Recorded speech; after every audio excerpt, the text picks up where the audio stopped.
Hello guys, maths by Mushtaq से channel में आपका स्वागत है।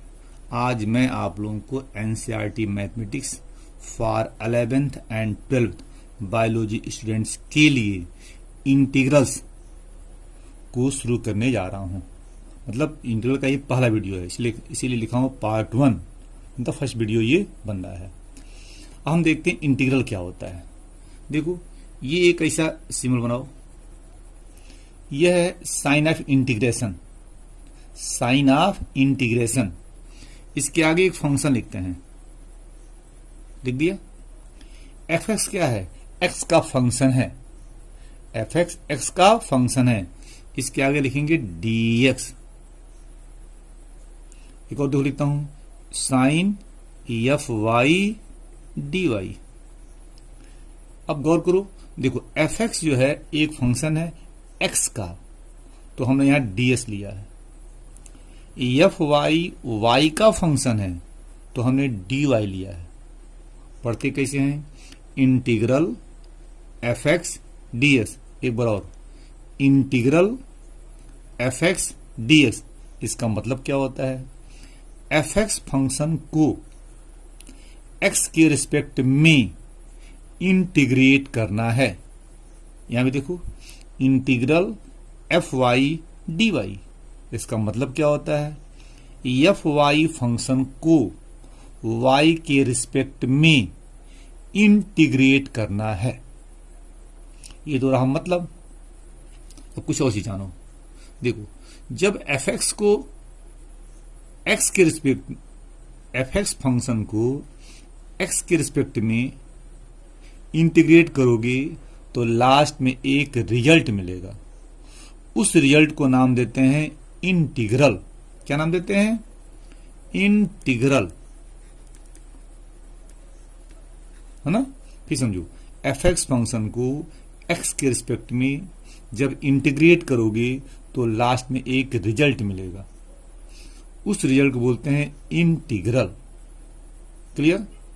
और एफ एक्स को हम इंटीग्रेट करते हैं, इंटीग्रेट करते हैं, तो इंटीग्रेट जो वर्ड है वह क्या है? इंटीग्रेट एक वर्ब है। एफ एक्स फंक्शन को एक्स के रिस्पेक्ट में इंटीग्रेट कर रहे हैं, मतलब हम कोई कार्य कर रहे हैं, तो इंटीग्रेट का एक वर्ब है। जो भी हम कार्य करते हैं, वहां जब भी हम कोई कार्य करते हैं तो यहां कौन सा कार्य कर रहे हैं? इंटीग्रेट करने का हम कार्य कर रहे हैं। आगे बढ़ते हैं। एफ एक्स फंक्शन को जब एक्स के रिस्पेक्ट में इंटीग्रेट करते हैं तो हम एक प्रोसेस से गुजरते हैं। हम एक प्रोसेस, मेथड से गुजरते हैं। उस प्रोसेस को नाम देते हैं इंटीग्रेशन। इंटीग्रेशन, ये तरह कॉन्सेप्ट है ना। जानकारी आपको रखना चाहिए, जानकारी आपको रखना चाहिए। तो अब हम आगे बढ़ते हैं। क्वेश्चन कैसे पूछा जाएगा? क्वेश्चन में हमेशा एक आपको फंक्शन दे दिया जाएगा और कहेगा इसको इंटीग्रेट करो, इसको इंटीग्रेट करो, है ना। तो कैसे करोगे उसको हम बताते हैं। इसके पहले में की और जान लेते हैं। यहां पे इंटीग्रल दो तरह का पढ़ना है। एक पढ़ना आपको इनडेफिनिट इंटीग्रल,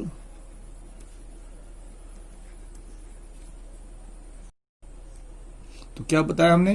पहला पढ़ना आपको इनडेफिनिट इंटीग्रल और दूसरा पढ़ना है डेफिनिट इंटीग्रल। अभी हमने कहा कि जब फंक्शन को इंटीग्रेट करते हैं तो लास्ट में एक रिजल्ट आता है, उस रिजल्ट को बोलते हैं इंटीग्रल। और यह इंटीग्रल दो तरह का होता है। एक होता है इनडेफिनिट इंटीग्रल, दूसरा होता है डेफिनिट इंटीग्रल। तो पूछो कि दोनों में क्या अंतर है? जब किसी फंक्शन को इंटीग्रेट करते हैं किसी भी मेथड से, जब फंक्शन को हम इंटीग्रेट करते हैं किसी भी मेथड से, तो आंसर हमेशा सेम आता है। किसी भी मेथड से करेंगे तो आंसर क्या आता है? सेम आता है। उस रिजल्ट को बोलते हैं डेफिनिट इंटीग्रल, क्योंकि यह एक ऐसा रिजल्ट है कि मेथड बदलने से आंसर नहीं बदलेगा। दूसरा होता है इनडेफिनिट इंटीग्रल। यह एक ऐसा रिजल्ट है जो कभी कभी मेथड बदलने से आंसर बदल जाता है ना। यह एक ऐसा रिजल्ट है, इनडेफिनिट इंटीग्रल एक ऐसा रिजल्ट है कि मेथड बदलने से आंसर बदल जाता है। यही दोनों में अंतर है। तभी हम पहले पढ़ाने जा रहे हैं इनडेफिनिट इंटीग्रल। इसके बाद पहले हम क्या पढ़ाएंगे, इनडेफिनिट इंटीग्रल। यहाँ लिखा हुआ है इनडेफिनिट इंटीग्रल, पहले हम यही पढ़ेंगे। इसको पढ़ने के बाद हम पढ़ेंगे डेफिनिट इंटीग्रल। तो पहले पढ़ने जा रहा है इनडेफिनिट इंटीग्रल। इसमें देखो पहला फार्मूला, अभी हम कुछ फार्मूला बताएंगे जिस फार्मूले से गिवन फंक्शन को हम इंटीग्रेट करेंगे। ठीक है, तो पहला फार्मूला क्या है, integral x to the power n dx। इसका मतलब क्या हुआ है, x to the power n एक फंक्शन है, इस फंक्शन को x के रिस्पेक्ट में इंटीग्रेट करना है। तो इसमें करना क्या होगा, जो n पावर देख रहे हैं इसमें 1 प्लस कर दीजिएगा, प्लस कीजिए, प्लस कर दिया। हमने कहा इसमें 1 केवल 1 प्लस करना है, अब वही पावर नीचे उतार लीजिएगा, हो गया, रिजल्ट हो गया। और लास्ट में प्लस कीजिएगा c। तो c का नाम क्या है, कांस्टेंट ऑफ इंटीग्रेशन। c का नाम क्या है, कांस्टेंट ऑफ इंटीग्रेशन। इस फॉर्मूले में n का मान कभी भी -1 नहीं होना चाहिए, याद रखिएगा। काट दे रहा हूं, यह फॉर्मूला कब नहीं लगेगा, अगर n का मान -1 हो जाएगा तो यह फॉर्मूला नहीं लगेगा। माने -1 को छोड़कर, -1 को छोड़कर कोई भी रियल नंबर n के स्थान पे हम ले सकते हैं, बस आपको n के स्थान पे -1 नहीं लेना है। ठीक है, अब इसको हम क्वेश्चन देखते हैं। देखो x to the power 4 dx, इसका मतलब क्या है, x टू द पावर 4 एक फंक्शन है, इस फंक्शन को x के रिस्पेक्ट में dx ये बताता है कि x to the power 4 function को x के रिस्पेक्ट में इंटीग्रेट करना है। तो कैसे करेंगे, एक काम करो, 4 में एक पावर प्लस कर दो तो क्या आएगा, 4 प्लस 1, बस इस पावर में 1 प्लस कर देना, अब वही नीचे उतार लीजिएगा, हो गया। और लास्ट में प्लस करते हैं c का नाम है कांस्टेंट ऑफ इंटीग्रेशन। तो कितना आ रहा है, इसका आंसर आएगा तुम्हारा x to the power 5/5 plus c। अब हम c के बारे में थोड़ा सा चर्चा करें। c का नाम है कांस्टेंट ऑफ इंटीग्रेशन। तो प्रश्न उठता है हम c क्यों प्लस करते हैं। शुरू में ही हमने बताया था, हम लोग पढ़ रहे हैं इनडेफिनिट इंटीग्रल, और इसकी खासियत क्या होती है, कभी कभी मेथड बदलने से आंसर बदल जाया करता है, माने आंसर बदल जाता है। तो जब आंसर बदलता है तो उसको सेम आंसर, माने हर मेथड से सेम आंसर आवे, ऐसा करने के लिए हम c प्लस कर देते हैं। c क्या करता है, c वह जो मेथड बदलने से जो आंसर बदल जाता है उसको बैलेंस कर देता है ना। इनडेफिनिट इंटीग्रल में मेथड बदलने से कभी कभी आंसर बदल जाते हैं, तो जो आंसर बदलता है उसको क्या करते हैं, उस बदलाव को रोकने के लिए, उसको बैलेंस करने के लिए हम c प्लस करते हैं, हम इसीलिए c प्लस करते हैं। तो इनडेफिनिट इंटीग्रल में हम हमेशा c प्लस करेंगे। आगे हम चर्चा करेंगे डेफिनिट इंटीग्रल में हम कभी भी c नहीं प्लस करेंगे। ऐसा क्यों, क्योंकि इसका आंसर सभी मेथड से सेम आता है, इसलिए इसमें कभी भी c मतलब कांस्टेंट ऑफ इंटीग्रेशन नहीं लिया जाएगा। एग्जाम्पल 2 देखते हैं हम लोग। x to the power -3 dx। ठीक है, देखो -3 है ना, इसमें 1 प्लस करो तो क्या आएगा, -3 + 1 अपान -3 + 1 और लास्ट में c, हो गया। तो इसका आंसर क्या आएगा, x पे -2 अपान -2 + c, हो गया। एक बात ध्यान दीजिएगा, ये फंक्शन x का है तो x आ रहा है। अब देखो मैं अगले में बदल दे रहा हूं, t to the power 1/2 dt। देख लो, ये फंक्शन है ना, ये पूरा t का फंक्शन है, देख रहे हो ना, मैं पिन घूम रहा है, देखो सर्कल बना रहा है, ये t का फंक्शन है तो dt आ रहा है। तो अगर ये x का फंक्शन है तो x लोगे, आपको नहीं लेना है, क्वेश्चन में दिया रहता है, लेकिन नहीं दिया रहा है तो आप ले सकते हो। ये s का फंक्शन x आ रहा है, ये t का फंक्शन है तो dt आएगा। अब मेथड वही लगेगा जो यहां मेथड पढ़े हो, इसमें 1 प्लस करते हो, नीचे उतारते हो, c प्लस करते हो, वही काम यहां भी करना है, मेथड नहीं बदलेगा हमारा। चलो तो t है dt आ गया, इसमें 1 प्लस करो तो क्या आएगा, t पे 1/2 प्लस 1/1/2 प्लस 1 अब प्लस c का नाम क्या है, कांस्टेंट ऑफ इंटीग्रेशन। तो 1/2 प्लस 1 कितना होता है, 3/2 और नीचे क्या आएगा 3/2 अब प्लस c। इसको उल्टा भी कर सकते हो, तो क्या लिखोगे, इसको तुम लिख सकते हो 2/3 और t पे 3/2 प्लस c। इस ऊपर उलट जाता है, नीचे 3/2 है, ऊपर क्या होगा 2/3 t to the power 3/2 plus c। चलो एक क्वेश्चन और देते हैं आपको, है ना, रूट dy। देखो यहां हमने क्या कर दिया है, देख लो 3 लिखा हुआ है, ये क्या है, इसे पढ़ते हैं क्यूब रूट y dy, है ना, मतलब ये y का फंक्शन है और y के रिस्पेक्ट में इंटीग्रेट करना है। तो इसमें क्या करेंगे, पहले रूट हटाएंगे, रूट हटा दीजिए तो y पे क्या होगा 1/3 dy, रूट हटा दिया, फिर वही मेथड 1/3 पावर है, उसमें 1 प्लस कर दो तो क्या आएगा 1/3 प्लस 1/3 प्लस 1 प्लस c। अब छोटा करो, ये कितना होगा 1/3 प्लस 1 4/3, उल्टा कर देना तो हो जाएगा तुम्हारा 3/4 और y पे क्या आएगा 4/3 प्लस c।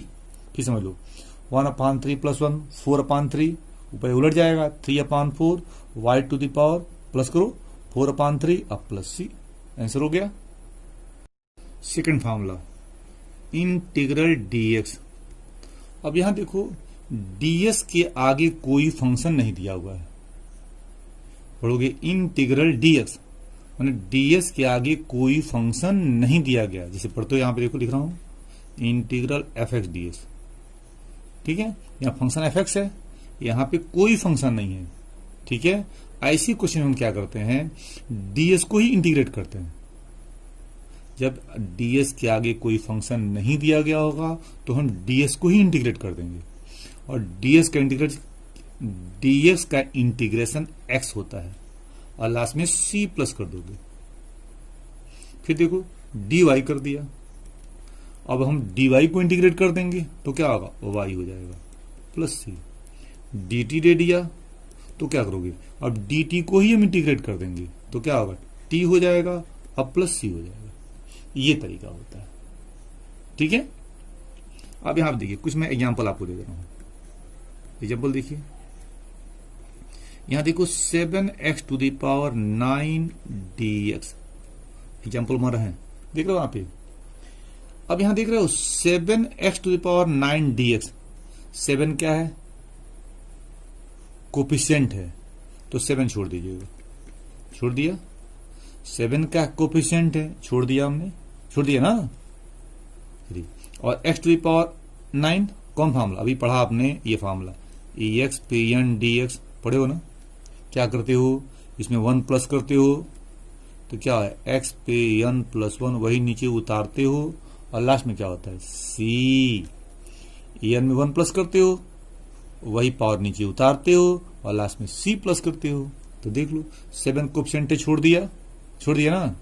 अब x पे 9 पावर है, 1 प्लस करो तो कितना होगा 9 प्लस 1, नीचे उतरेगा 9 प्लस 1 c, तो कितना होगा 10 होगा ना।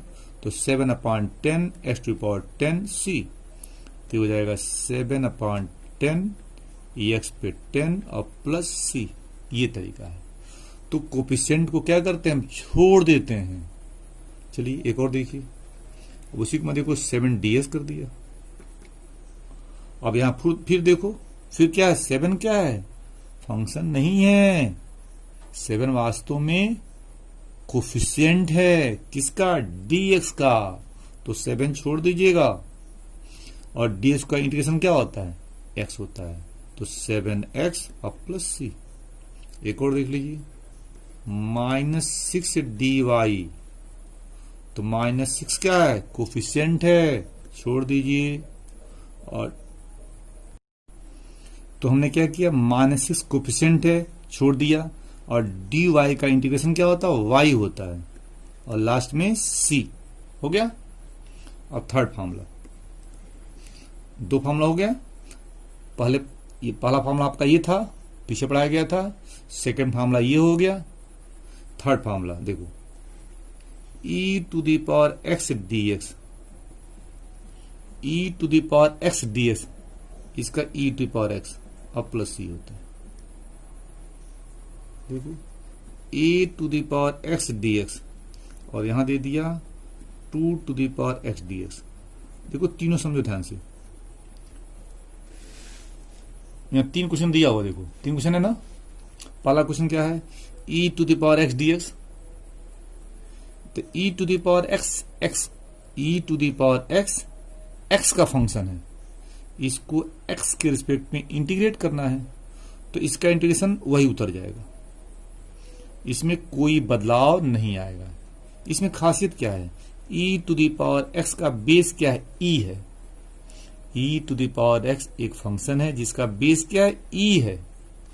तो जब भी बेस e आता है तो इस पूरे फंक्शन का इंटीग्रेशन यही उतर जाएगा। लेकिन e के अलावा कोई भी लेटर हो या नंबर हो तो तरीका बदल जाएगा। फिर समझो, जब बेस e होगा तो इंटीग्रेशन पूरे का क्या होगा, सेम उतर जाएगा। लेकिन e के अलावा कोई भी लेटर हो या नंबर हो तो क्या होगा, चलो लेटर है ना, ए भी उतर जाएगा। उतर गया, जैसे ये उतरा वैसे ए भी उतर गया। और आगे क्या करते हैं, बोलिए, आगे क्या करते हैं, इस बेस ए का लाग लेते हैं, अपान में लीजिए, लिखेंगे लाग ए बेस ई, इसको उतार लीजिएगा और base A to the power X लिखा हुआ है, इस ए का लाग लीजिएगा, कहां पे, अपान में, लाग ए बेसी हो गया, और लास्ट में सी प्लस कर दीजिएगा। वही काम यहां भी देखिए, 2 टू द पावर एक्स है ना, इसको भी क्या करेंगे हम, थोड़ा बड़ा बना दें, लिखने में सुधार हो, इसका लिखना है। तो देखो ये भी उतर जाएगा, उतर गया, जो लिखा उतार लिया हमने, और नीचे अपान बताओ क्या करोगे, log 2 बेस ई, और लास्ट में सी। ठीक है, चलिए इसको और थोड़ा प्रैक्टिस हम करा दें तो आप लोगों के माइंड में सेट हो जाए। चलिए यहां देखिए लिखा है 7 to the power X dx, देख रहे हैं, एक बार तब समझ लीजिए। देखो जब बेस ई होगा और पावर एक्स होगा तो इसका इंटीग्रेशन यही उतर जाएगा, ठीक है, और सी प्लस कर देना। लेकिन ई के अलावा कोई भी लेटर हो या नंबर हो, लेटर हो उतर जाएगा, ए का लाग लोगे नीचे, नंबर है उतर जाएगा, इसका लाग लोगे नीचे, याद रख लो। चलो यहां क्या करोगे, उतार लिया, उतर गया ना, अब किसका लाग लोगे, 7 का, तो लाग 7 बेस ई अब प्लस सी। एक नंबर ले लो, देखो m to the power x dx, फिर क्या करोगे, ये उतर जाएगा, उतर गया, और किसका, m का लाग लो, लाग m बेस e अब प्लस सी हो गया। चलो अब यहां देखो, हम जरा कोफिशिएंट लेते हैं, 7m to the power x dx। अब यहां देखो 7 क्या कोफिशिएंट है, क्या करते हैं, छोड़ देते हैं, छोड़ दिया। अब m पर x, इसका यही कॉन्सेप्ट ऊपर उतारो तो क्या आएगा, m पर x अपान लाग m बेस e अब प्लस c हो गया। सही है, आगे बढ़ते हैं। अब यहां देखो D E to the power x dx। अब यहां देख लो d क्या है, कोफिशिएंट है, किसका, e टू पावर x का, तो d छोड़ दोगे, छोड़ दिया। और e पे इसका क्या होता है, अभी पढ़े हो देखो, e पे इसका क्या होता है, वही उतरता है, उतर रहा है ना, तो यहां क्या करोगे, e पर इसका e पे x हो जाएगा। एक बार समझ लीजिए, तो कोफिशिएंट हमने d छोड़ दिया और e पे x को उतार लिया, और लास्ट में क्या पढ़ते हैं, c प्लस कर दिया, ये आपका आंसर हो गया। Fourth formula integral 1/x dx, इसका क्या होता है log mod x base e अब प्लस सी, है ना। ये देखो फॉर्मूला क्या है, अभी तुम पढ़े हो कि x to the power n dx, और हमने बताया था क्या है, इसका फॉर्मूला होता है x पे n plus 1/n plus 1 plus C, और बताया था n -1 नहीं होना चाहिए, ये बताया था हमने। ठीक है, चलो गलती से -1 यहां लिख दो तो क्या होगा, x पे क्या आएगा -1 dx हो जाएगा। यहां लिखा -1 तो क्या आएगा, ये होता है 1/x dx। ठीक है, तो इसका स्पेशल फार्मूला होता है, देखो मैं लिखा हूं, इसीलिए इस फार्मूले में कहा गया है n -1 नहीं होना चाहिए। तो ये फार्मूला तभी लगाओगे जब n -1 नहीं होगा। अगर यहाँ पे n -1 हो जाएगा तो देखो ये फार्मूला बन जा रहा है, मतलब ये फार्मूला लगाना।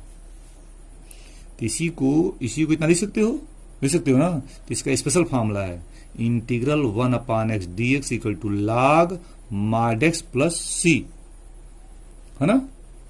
ये फोर्थ फार्मूला है। अब आगे जो फार्मूला बताने जा रहे हैं उसमें केवल आपको समझ के याद करना है, कुछ आपको समझना नहीं है ना। देखो फिफ्थ फार्मूला देखो क्या है, sine x dx। Fifth formula integral sine x dx क्या होता है, माइनस cos x अब प्लस सी। नेक्स्ट क्या है, cos x dx, इसका क्या है साइन x प्लस सी। बस आपको समझ के याद करना है, साइन का इंटीग्रल माइनस कास, कास का इंटीग्रल साइन x, ऐसे याद कर लीजिएगा। 7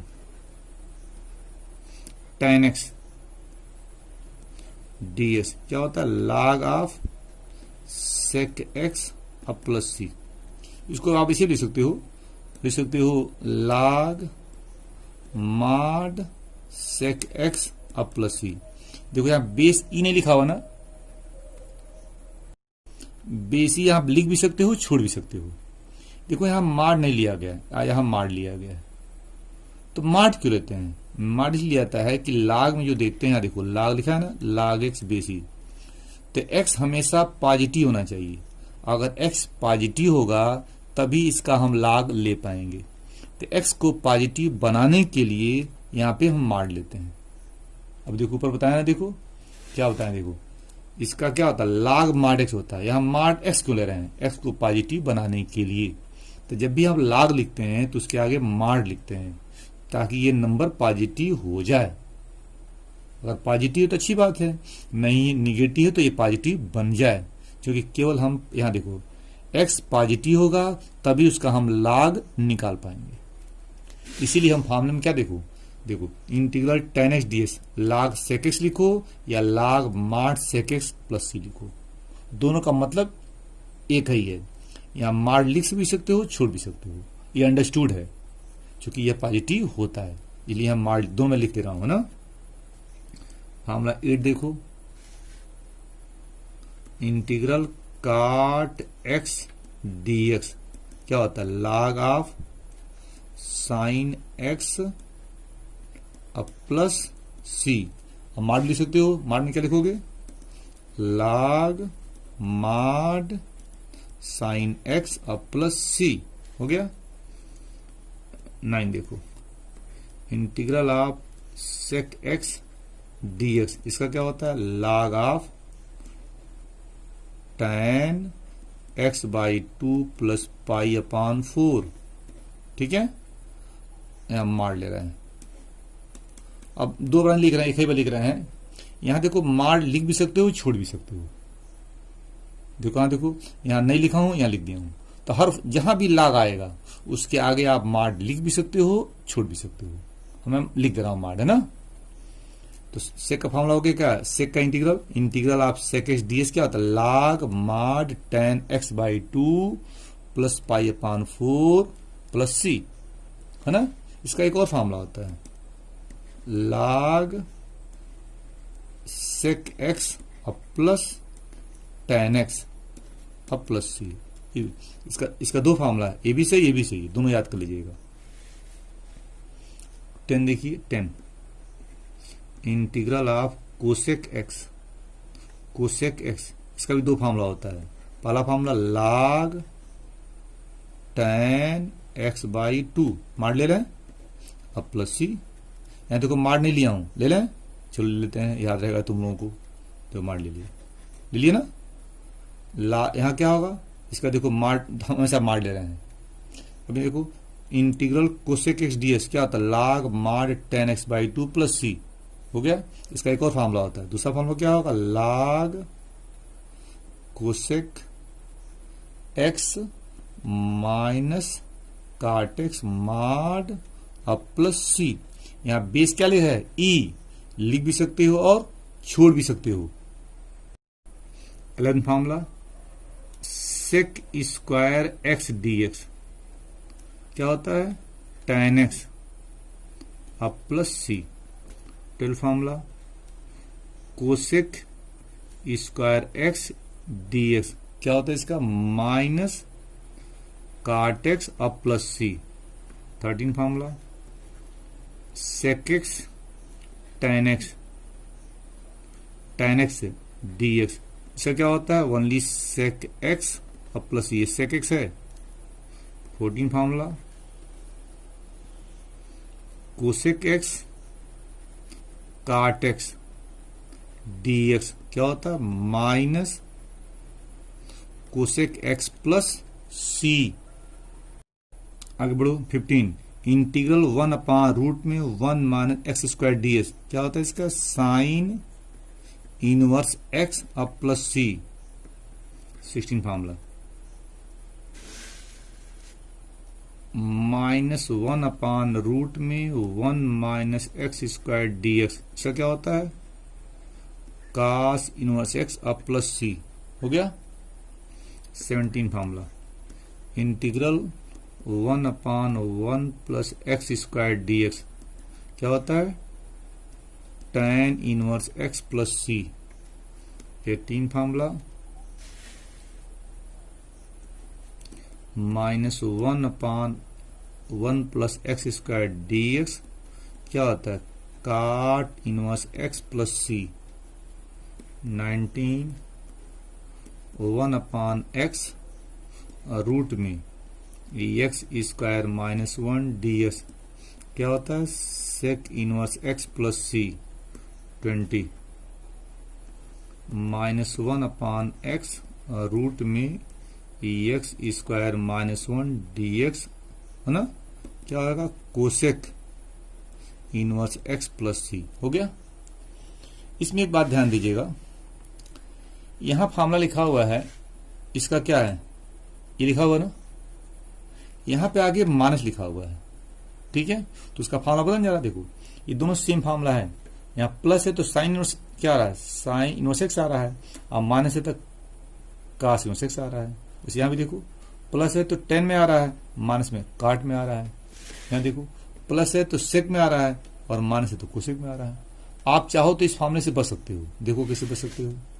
यहां देखो यहां प्लस है ना, मैं अभी समझाऊंगा। 16 फार्मूला देखो लिख रहा हूं, 16 तो फॉर्मूला तुम्हारा है, क्या है लिखा हुआ है, माइनस 1 अपॉन रूट में 1 minus x square D S, यही तुम्हारा 16 फार्मूला है। देखो मैं इसको समझा रहा हूं, ठीक है। तो तुम क्या करो, इस माइनस को छोड़ दो, देखो मैं छोड़ दे रहा हूं, माइनस छोड़ दिया तो क्या आएगा, 1 अपॉन रूट में 1 minus x square D S. हम इसको इतना लिख सकते हैं, क्या किया हमने, इस माइनस को हमने आगे कर दिया। अब समझो कि माइनस कोफिशिएंट है, माइनस मतलब -1, माइनस मतलब -1, तो माइनस को तुम छोड़ दो, छोड़ दिया, माइनस छोड़ दिया। जब माइनस छोड़ दोगे तो इसका फॉर्मूला क्या है, देखो पेन में घूम रहा है, इसका फॉर्मूला क्या बनेगा, खुद देखो, यहां देखो ऊपर लिखा हुआ है, इन फॉर्मूला देखो, नहीं जी, क्या लिखोगे, लिखोगे साइन इनवर्स एक्स प्लस सी, लिख सकते हो। क्या किया हमने, इस माइनस को हमने आगे लिख दिया और माइनस छोड़ दिया। अब इसका फॉर्मूला लिख दिया, इसका फॉर्मूला लिख दिया हमने। इसका फॉर्मूला क्या आगे लिखा हुआ है, देखो इन लिखा हुआ है, क्या है, साइन इनवर्स एक्स अब प्लस सी। हमने यहां क्या किया, ये भी सही है। ऐसे भी तुम चाहो तो, ऐसे तुम चाहो तो कर सकते हो। ऐसे ही तुम चाहो तो कर सकते हो। ठीक है, अब कुछ क्वेश्चन प्रैक्टिस किया जाए। Example 1, integral -7 sin x dx। अब कुछ सोचियो, -7 है क्या? कोफिशियंट है। -7 क्या है? कोफिशियंट है। इसको छोड़ दो, छोड़ दिया। और साइन का इंटीग्रल क्या होता है? -cos x dx, तो -cos x प्लस सी हो गया। फिर समझो, -7 कोफिशियंट है, हमने छोड़ दिया ना। और साइन एक्स का क्या होता है इंटीग्रल? -cos x होता है। अब प्लस सी, -7 इंटू माइनस क्या आएगा? प्लस हो जाएगा, तो हो जाएगा 7 cos x प्लस सी। आंसर हो गया। एग्जाम्पल 2 देखो, 6 sec² x dx, ये क्वेश्चन है, देख लो। इसमें 6 क्या है? कोफिशिएंट है। 6 क्या है? कोफिशिएंट है, तो 6 छोड़ दो, छोड़ दिया। इसका फॉर्मूला का क्या होता है? फॉर्मूला tan होता है, तो tan x अब प्लस सी हो गया, हो गया। नेक्स्ट एग्जाम्पल देखो, third, integral -a sec x tan x dx। तो -a का कोफिशिएंट है, -a क्या है? कोफिशिएंट है, छोड़ दिया। अब इसका फॉर्मूला क्या होता है? पहले फॉर्मूला याद कर लीजिएगा, तब क्वेश्चन प्रैक्टिस कीजिएगा, तो आपको ज्यादा समझ में आएगा। -a कोफिशिएंट है, -a कोफिशिएंट है, छोड़ दिया। इसका फॉर्मूला क्या होता है? sec x, और लास्ट में c प्लस करते हैं। फिर तो देखो, 5 अपॉन रूट में 1 - x² dx, ये क्वेश्चन देखो क्या लिखा है? 5 अपॉन रूट के अंदर 1 - x²। इसको तुम लिख सकते हो ऐसे, 5 इंटू 1 अपॉन रूट में 1 - x² dx। लिख सकते हो ना? तो भाई देख लो, 5 1 जा 5, 5 अपॉन दिस, नहीं आ गया ये। तो 5 तो कोफिशिएंट है, छोड़ दिया। इसका देखो, इसका फॉर्मूला क्या होता है? इसका फॉर्मूला होता है साइन इनवर्स x, और प्लस क्या होगा? c। एक एग्जांपल और देख लो, -6 अपॉन 1 प्लस x² dx। इसको देखो, इसको करना है, तो क्या करोगे? ऐसे लिख सकते हो, -6 इंटू 1 अपॉन 1 प्लस x²। इसको इतना लिख सकते हो, खुद देखो, -6 इंटू 1 -6 अपॉन दिस, नहीं आ गया। अब क्या करोगे? देखो, -6 क्या है? कोफिशिएंट है, छोड़ दिया। ये कोफिशिएंट छोड़ दिया, और ये जो मैं अंडरलाइन कर रहा हूं, इसका फॉर्मूला तुम पढ़ चुके हो, क्या होता है? tan inverse x plus c।